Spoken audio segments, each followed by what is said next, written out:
Jake Taylor, a 42-year-old software engineer, lived in a modest, single-story home on the outskirts of Boulder, Colorado, where the Rocky Mountains loomed like silent guardians beyond his backyard. The house, with its weathered cedar siding and wide porch, was a rental he shared with his wife, Laura, and their rescue dog, Scout, a lanky mutt with soulful brown eyes and a tail that never quit wagging. Jake's days followed a quiet rhythm. Mornings debugging code in his home office, afternoons hiking with Scout through trails dusted with pine needles, and evenings sipping craft beer while Laura scrolled through her phone, planning their next big family event. For 7 years, that event was the Taylor Morgan family barbecue, a summer tradition Jake had turned into a personal masterpiece. The barbecue began as a favor. 7 summers ago, Laura's cousin, Emily, had begged Jake to man the grill at their family's sprawling ranch an hour outside Boulder. "You're good with food, Jake," she'd said, tossing him a bag of charcoal and a pleading smile. Jake, never one to say no, showed up with a meticulously planned menu. Skewered shrimp glazed with honey lime, ribs slathered in a smoky dry rub, and a playlist he'd curated on a discounted Bluetooth speaker. He'd spent days researching recipes, sketching seating charts, and saving up for premium cuts of meat. That first year, as the Morgans lounged under string lights, sipping lemonade and raving about his food, Jake felt a spark ignite. Laura caught his eye across the lawn, her smile wide and warm, and he nodded back, chest swelling with something deeper than pride, belonging. Over the years, the barbecue became Jake's unspoken vow to the family. He upgraded from disposable plates to sturdy enamelware, swapped generic store-bought sauce for small-batch hickory blends, and invested in a gleaming offset smoker that cost more than his monthly rent. Each summer, he poured his heart into the event, shaving dollars from his own budget. No new hiking gear, no weekend getaways to fund the feast. He coordinated with Laura's aunt for extra chairs, stockpiled craft sodas in his garage, and ran mental drills for every disaster. Rain, a busted smoker, a ruined brisket. The planning sharpened his focus, turning small panics into precise checklists. By July of his 7th year, Jake was ready to outdo himself. This time, he'd gone all in. He skipped a new laptop he'd been eyeing and a solo camping trip in the San Juan Mountains to save for the barbecue. He splurged on organic hardwood for the smoker, a digital thermometer with a backlit display, and a showstopper, a custom steel smoker for Laura's parents, its bronze finish gleaming like a trophy. Jake ordered it in April, tracking its delivery from Texas like an expectant father. When the UPS truck rolled down his quiet street, he nearly tackled the driver in excitement, hauling the crate inside with a grin that could have lit up the Rockies. He pictured Laura's mom, Carol, gasping in delight, her gloved hands tracing the smoker's lid. He imagined her dad, Richard, offering him a rare bourbon and a nod of approval. The vision of laughter, smoke curling through the air, and long afternoons under the Colorado sky fueled him. Jake spent the week before the barbecue in a frenzy of preparation. He sharpened his knives until they gleamed, polished the grill grates under the kitchen's LED lights, and arranged spices like a general marshaling troops. Cumin, paprika, cayenne, each jar labeled in his neat handwriting. Scout lay at his feet, head tilted as if questioning Jake's obsession. "It's worth it, buddy," Jake muttered, scratching the dog's floppy ear. Dinner was a quick affair. A frozen pizza half-heartedly warmed, a salad tossed with leftover greens, and a glass of Cabernet he barely tasted. As he scrolled through last year's barbecue photos, string lights twinkling, Laura biting into a perfectly smoked sausage, her face lit with joy, Jake felt a glow of anticipation. This year would be his triumph. But the night before the big day, as Jake double-checked his grocery list, Laura appeared in the kitchen doorway, her phone in hand, her expression oddly flat. "Hey," she said, voice light, like she was mentioning a delayed Amazon package. "The barbecue's off," Emily texted. "They're all too broke to make the drive." Jake froze, a roll of aluminum foil crinkling in his grip. "Off," he echoed, the words sharp in his throat. Laura shrugged, tucking a strand of hair behind her ear. "Yeah, no gas money, no lodging. You know how it is." She turned and slipped out, the screen door clicking softly behind her. Jake stood alone, the kitchen suddenly too quiet, the scent of his marinade, a mix of mustard, honey, and black pepper, mocking him from the counter. He stared at the brisket he'd spent hours prepping, the bottles of sauce lined up like soldiers without a war. His chest tightened, not with anger but with a hollow ache. 7 years of pouring himself into this tradition, and now it was gone with a shrug. He set the foil down, grabbed a beer, and sank into a chair. Scout padded over, resting his head on Jake's knee, eyes steady and trusting. Outside, the wind whispered through the pines, carrying the faint scent of juniper. Jake took a slow sip, trying to shake the unease creeping into his gut. Something felt wrong, but he couldn't name it yet. All he knew was that the barbecue, his masterpiece, wasn't happening. Or so he thought. The evening air in Boulder was crisp, carrying the faint scent of pine and distant campfire smoke as Jake Taylor sat on his worn leather couch, a half-empty beer bottle sweating in his hand. Scout, his loyal rescue mutt, sprawled across the floor, snoring softly, oblivious to the storm brewing in Jake's chest. The kitchen counter still held the remnants of his barbecue preparations, jars of spices, a glistening slab of brisket in a marinade of mustard and smoked paprika, and a gleaming new digital thermometer, its box unopened. The news of the canceled Taylor Morgan family barbecue had hit Jake like a rogue wave, leaving him adrift in his own home. Laura's casual dismissal, "They're too broke to make the drive," echoed in his mind, a puzzle piece that didn't quite fit. He tried to shake it off, scrolling aimlessly through his phone for distraction, but notification jolted him upright. Emily has gone live. The alert glowed on his screen, and Jake's thumb hovered over it. Emily, Laura's younger sister, was the family social media enthusiast, always streaming snippets of their lives, vacations, birthdays, even grocery hauls. Curiosity tugged at him, sharper than the dull ache of disappointment. He tapped the notification, and the screen flickered, loading a grainy feed that snapped into focus with brutal clarity. There, under a canopy of twinkling string lights, was the Morgan family ranch, an hour's drive from Boulder. The sprawling lawn was alive with laughter, the air thick with the scent of grilled meat. And in the center of it all stood Jake's pride and joy, the custom steel offset smoker he'd bought for Laura's parents, its bronze finish catching the glow of multicolored bulbs, puffing thin plumes of smoke into the night. Jake's breath caught, his grip tightening on the phone. The camera panned across tables draped in checkered cloths, laden with platters of ribs, corn on the cob, and mason jars brimming with craft soda. His craft soda, the ones he'd stockpiled in his garage. Laura's parents, Richard and Carol, sat side by side in matching flannel shirts, sipping amber liquid from lowball glasses. Her cousins lounged on hay bales, laughing in bursts that crackled through the phone speakers. Even Luca, Laura's older brother, was there, flipping burgers by a fire pit, his wife twirling nearby in a sundress. The scene was a perfect mirror of the barbecues Jake had orchestrated for 7 years, except for one glaring absence, him. The feed shifted, and Laura appeared, her face lit with a carefree smile as she raised a drink to the crowd. Jake's stomach twisted, a cold knot forming.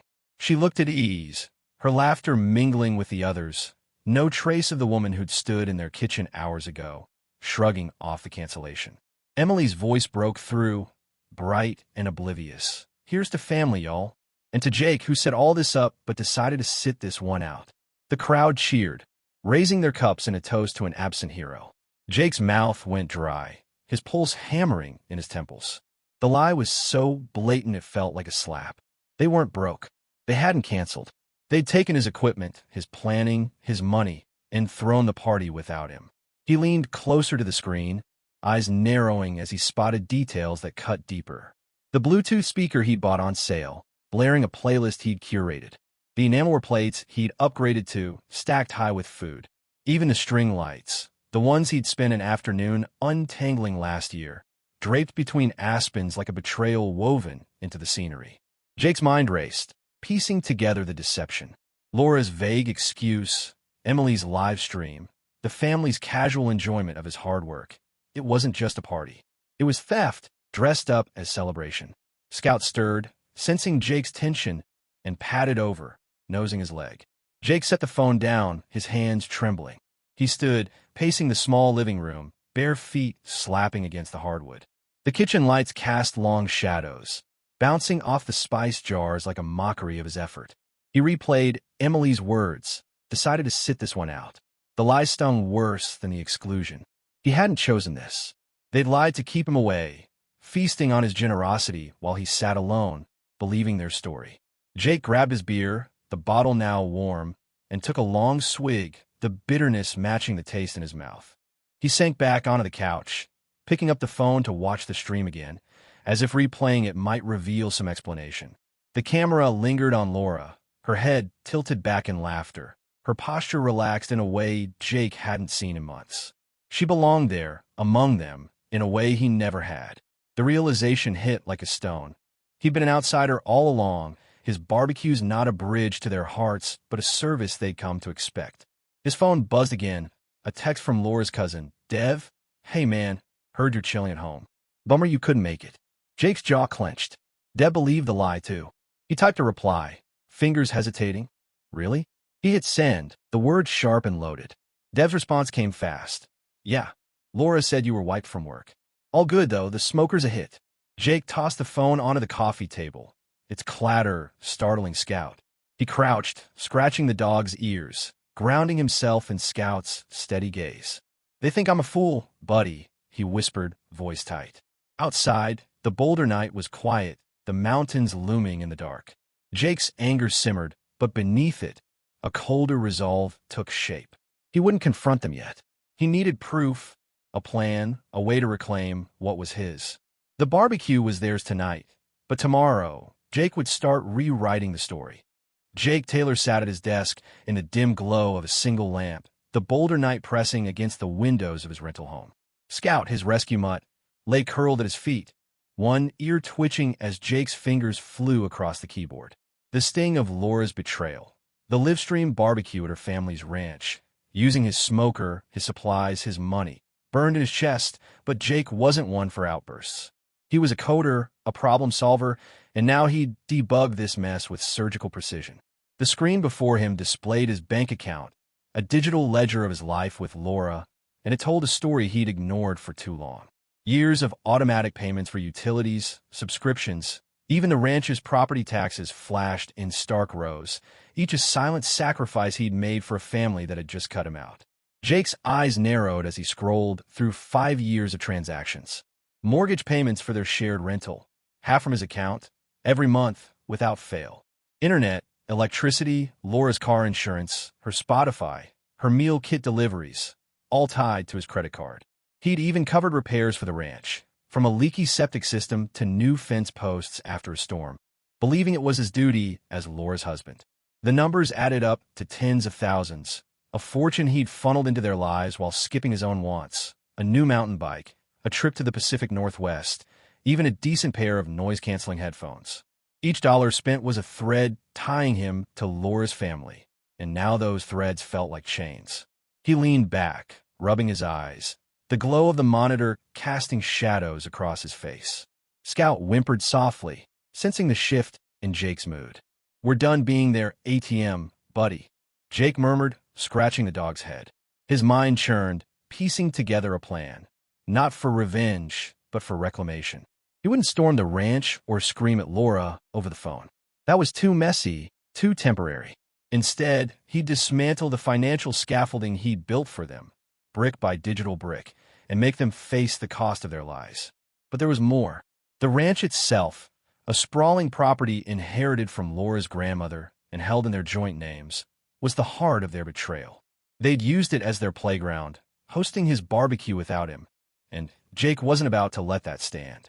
He opened a new tab and logged into the county property records. The deed glowed on the screen, confirming his half-ownership. Laura's family treated the ranch as theirs, but legally, Jake had a claim. A risky idea sparked. What if he could turn that claim into something bigger than their deception? He bookmarked the page and switched to his email, drafting a message to a lawyer he'd worked with on a contract dispute years ago. Need advice on partitioning or transferring property. He typed, keeping it vague but urgent. The reply came within an hour. Can meet tomorrow. Bring all documents. Jake exhaled, a flicker of anticipation cutting through his anger. This was step one. Next, he tackled the accounts.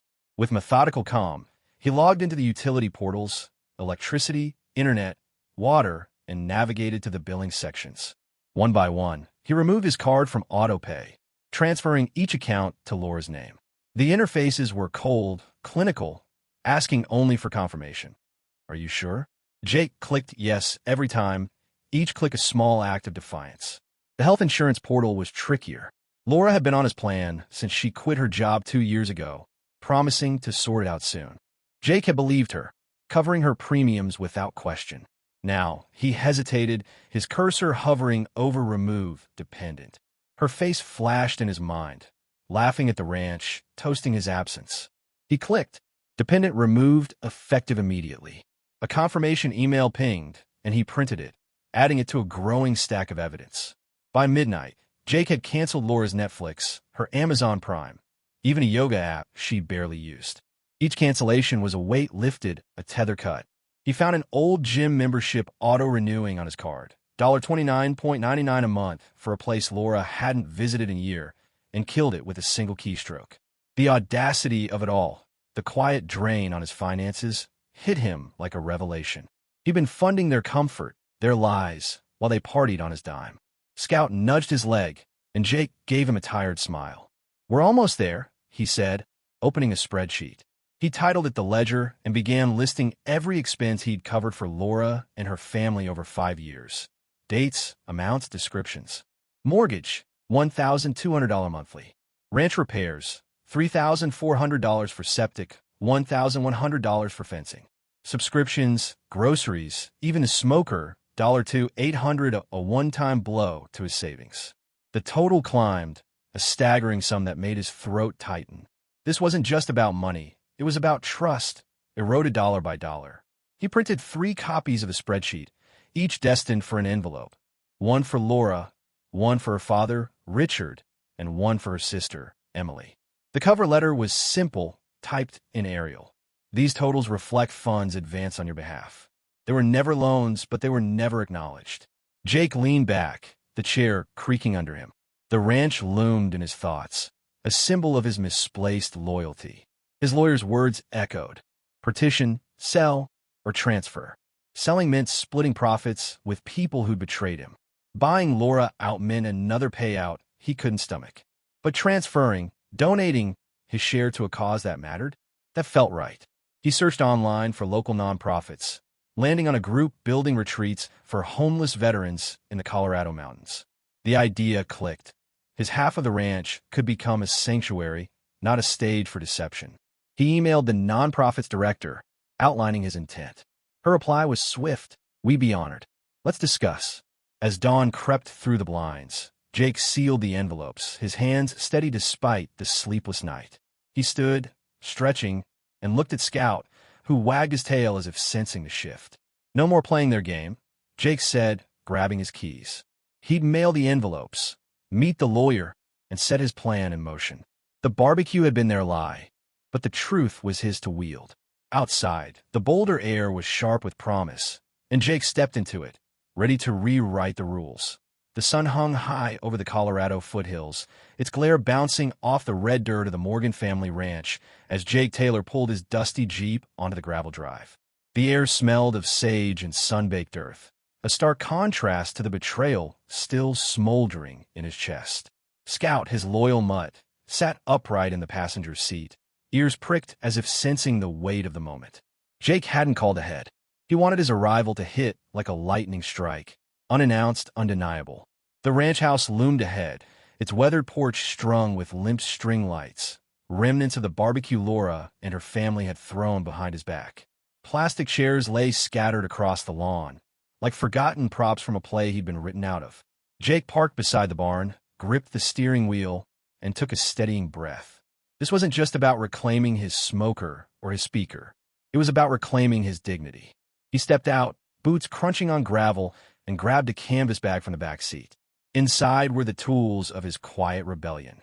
Printed bank statements, a spreadsheet detailing 5 years of unacknowledged payments, and a legal document from his lawyer outlining his intent to donate his half of the ranch to a nonprofit for veterans. The weight of the bag felt like armor as he crossed the lawn, Scout trotting at his heels. The front door was ajar, and the faint hum of a ceiling fan greeted him as he stepped inside. The air carried a mix of stale beer and lavender air freshener, a scent that churned his stomach with memories of past barbecues. His eyes scanned the living room, landing on a spare laptop on the coffee table, its cracked corner unmistakable. He tucked it under his arm, a small victory. Emily, Laura's sister, lounged on the couch in cut-off jeans, flipping through a glossy magazine. She glanced up, her eyes widening as if Jake had materialized from thin air. "Jake!" Her voice was a mix of surprise and unease, the magazine slipping to her lap. Behind her, Laura sat at the kitchen table, sorting through a stack of mail. She froze, her hands hovering over an envelope, one of the 3 Jake had mailed, detailing his financial contributions. Richard, Laura's father, stirred in a recliner, his weathered face hardening as he leaned forward. "Didn't expect you," he said, his voice a low rasp like gravel underfoot. Jake set the laptop on the floor, his gaze steady. "Just picking up what's mine," he said, nodding toward the laptop, then pointing to a corner where his Bluetooth speaker and Wi-Fi router sat, still plugged in from their stolen party. "That too." Emily stood, smoothing her shirt, her eyes darting to Laura. "Jake, look, we're sorry you didn't get a heads up. It was last minute," she said, her words rushed like a rehearsed apology. Jake raised a hand, cutting her off. He didn't want excuses. He wanted them to feel the weight of their lie. "Last minute," he said, his voice low but sharp. "You told me it was canceled. No gas money, no lodging, remember? But there you were, using my smoker, my plates, my money." Laura stood, her blouse crisp but her face pale. "Jake, don't," she said, her voice cracking, betraying a flicker of guilt. But then came the twist that hit like a sucker punch. "We thought you were okay with it," she said, stepping closer, her eyes wide with a mix of defiance and desperation. "You always pay for everything. I figured you wouldn't mind if we used the ranch. You love the barbecue, right?" Jake's breath caught, his mind reeling. She wasn't apologizing. She was justifying. The room seemed to shrink, the air thick with her words. He'd spent years funding their lives, believing it was love, and she'd seen it as permission to take. "You figured wrong," Jake said, his voice steady despite the fire in his chest. He pulled the legal document from his bag and set it on the table, the paper landing with a soft thud. "I'm done funding your lies, and I'm done with the ranch." Richard's eyes narrowed, his fingers gripping the armrest. "What's that supposed to mean?" he asked, his tone a mix of suspicion and challenge. Jake met his gaze, unflinching. "I'm donating my half to a nonprofit. They're building cabins for homeless veterans. The paperwork's filed. It's done." Laura gasped, her hand flying to her mouth. "You can't do that. That's Grandma's ranch." Her voice trembled, but Jake saw no regret, only panic at losing control. Emily stepped forward, her magazine forgotten. "Jake, come on, let's talk about this," she said, her tone pleading. But Jake was done talking. He picked up the speaker and router, their weight grounding him. "You'll get a notice from the county," he said. "Oh, and your internet? It's on a pay-as-you-go meter now. So's the electricity for the smoker. No more free rides." Richard stood, his face red. "You're serious?" he asked, as if testing Jake's resolve. "Deadly," Jake replied, his voice cold as the mountain air. Scout nudged his leg, tail wagging uncertainly, and Jake gave him a quick pat, a silent promise they'd leave soon. He turned to Laura, her eyes glistening but defiant. "You could have told me the truth," he said. "Instead, you let me prep a party you stole." He grabbed his bag and headed for the door, Scout at his side. The porch creaked under his boots as he stepped into the blinding sunlight, the stone fountain by the steps gurgling obliviously. Laura followed, standing in the doorway, her silhouette framed by the house he'd once called family. "Jake, please," she called, but her voice lacked conviction. He didn't turn back. He tossed the bag into the Jeep, secured Scout in the passenger seat, and climbed in. The engine roared to life, and as he pulled away, the ranch shrank in his rearview mirror, its lights fading like a dream he no longer believed in. His phone buzzed. "Laura, texting. Are you serious?" Jake didn't reply. The road stretched ahead, winding through pines, and for the first time, he felt the chains of obligation snap. He wasn't just walking away. He was walking toward something new. The mountain air was cool and sharp as Jake Taylor steered his Jeep along the winding roads outside Denver, the city skyline a distant shimmer against the dusk. Scout, his faithful rescue dog, rested his head on the console, his steady breathing a quiet anchor in the hum of the engine. It had been a month since Jake's confrontation at the Morgan family ranch, since he'd walked away from the lies, the stolen barbecue, and the weight of a marriage built on unspoken expectations. The ranch, once a symbol of his loyalty to Laura and her family, was no longer his burden. He donated his half to a nonprofit building cabins for homeless veterans, a decision that felt like shedding a heavy coat in spring. Now, in a small cabin nestled in the foothills near Golden, Colorado, Jake was crafting a life defined not by others' demands, but by his own choices. The cabin was modest, with cedar walls and a wide deck overlooking a valley where aspens glowed gold in the fading light. Inside, Jake's new workbench was the heart of his space, strewn with wood shavings and tools for the furniture he now built. Coffee tables, bookshelves, pieces that carried the grain of his hands and the calm of his new purpose. The move to Golden had been swift, fueled by a clarity he hadn't felt in years. He'd sold off what he didn't need, packed his essentials, and left the Boulder rental behind, along with the ghosts of Laura's betrayal. Scout had bounded into the cabin like it was home from the start, claiming a corner of the deck as his own. Jake followed his lead, letting the mountains teach him how to breathe again. His phone, once a constant buzz of demands, Laura's texts for money, her family's pleas for fixes, now lay quiet on the workbench. The notifications he dreaded were gone. He'd severed every financial tie. Utilities, subscriptions, insurance, all transferred to Laura's name. The envelopes he'd mailed, each containing a ledger of his unacknowledged contributions, had done their work. Laura's response was a single word, thanks, cold and dismissive, but it didn't sting anymore. Emily's text, weeks later, carried a hint of shame. I'm sorry. I didn't know. Jake had replied with a simple thank you, closing the door on her guilt. Richard, Laura's father, hadn't reached out at all, his silence louder than any argument. The family was learning to stand on their own, paying their own bills, facing the consequences of their deception. Jake's mornings began early now, with coffee brewed in a battered French press and walks with Scout through trails thick with pine and sagebrush. The Rockies stretched before him, vast and indifferent, their peaks dusted with early snow. On one such morning, as the sun painted the cliffs in hues of rose and amber, Jake knelt at an overlook, setting his mug on a flat rock. We made it, buddy, he said, ruffling Scout's ears. The dog huffed, tail wagging, as if agreeing that this new life was enough. Back at the cabin, Jake cooked breakfast, scrambled eggs, toast, a bowl of kibble for Scout, and settled at his workbench. The rhythm of sanding walnut, the scent of linseed oil, grounded him in a way coding never had. Each piece he crafted was a statement. He was building something lasting, not for approval, but for himself. That afternoon, Jake drove to the Veterans Retreat, the nonprofit he'd gifted a share of the ranch to. The site was alive with construction, beams rising into frames for cabins that would house men and women who'd carried heavier burdens than unpaid bills. The director, Sheila, greeted him with a warm smile, her eyes bright with gratitude. Your gift's changing lives, she said, leading him to a half-built cabin.